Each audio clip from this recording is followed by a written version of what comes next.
জয় যিশু। ধন্যবাদ। আসুন আজকে আমরা আদি পুস্তক 2 অধ্যায় শুরু করি। পাঠের আরম্ভ এইরূপে আকাশমণ্ডল ও পৃথিবী এবং তদু ভয়স্থ সমস্ত বস্তুব্যহ সমাপ্ত হইল। পরে ঈশ্বর সপ্তম দিনে আপনার কৃতকার্য হইতে নিবৃত্ত হইলেন। সেই সপ্তম দিনে আপনার কৃত সমস্ত কার্য হইতে বিশ্রাম করিলেন।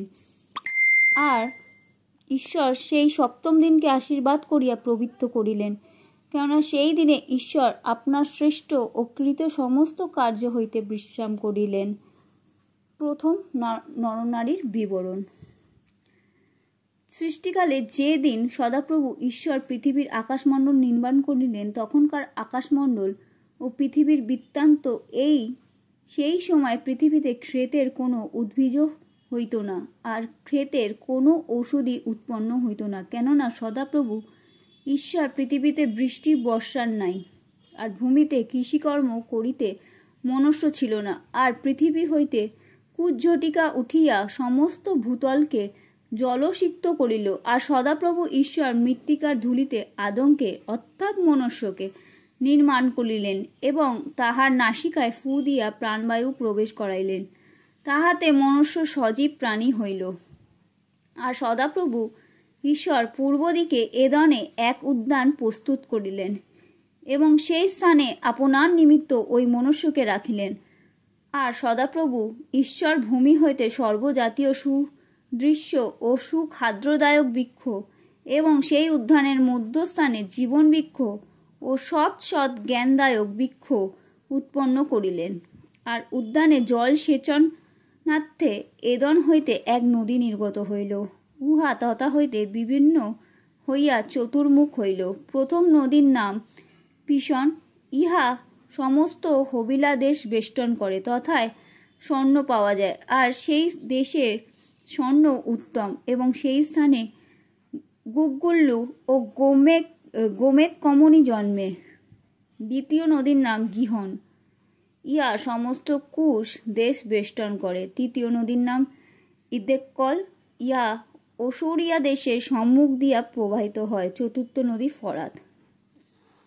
পরে সদাপ্রভু ঈশ্বর আদমকে লইয়া এদনত উদ্যানের কৃষিকর্ম রক্ষার্থে তথায় রাখিলেন।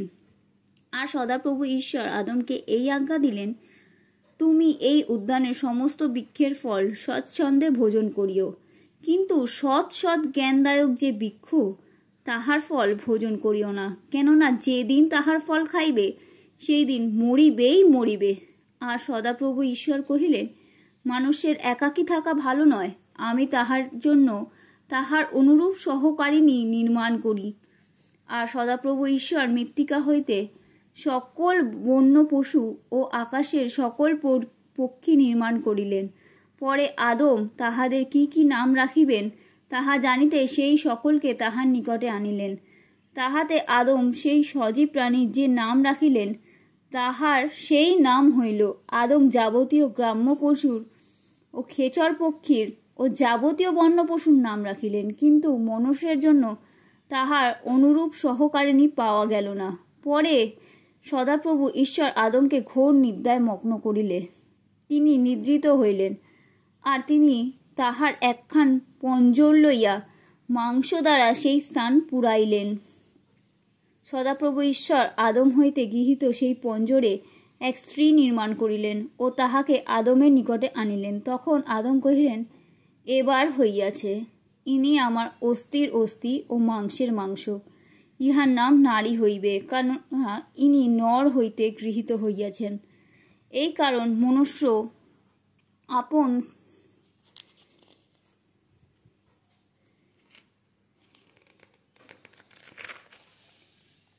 পিতা মাতাকে ত্যাগ করিয়া আপন স্ত্রীতে আসক্ত হইবে এবং তাহারা একাঙ্গ হইবে। ওই সময় আদম ও তাহার স্ত্রী উভয়ে উলঙ্গ থাকিতেন, আর তাহাদের লজ্জাবোধ ছিল না।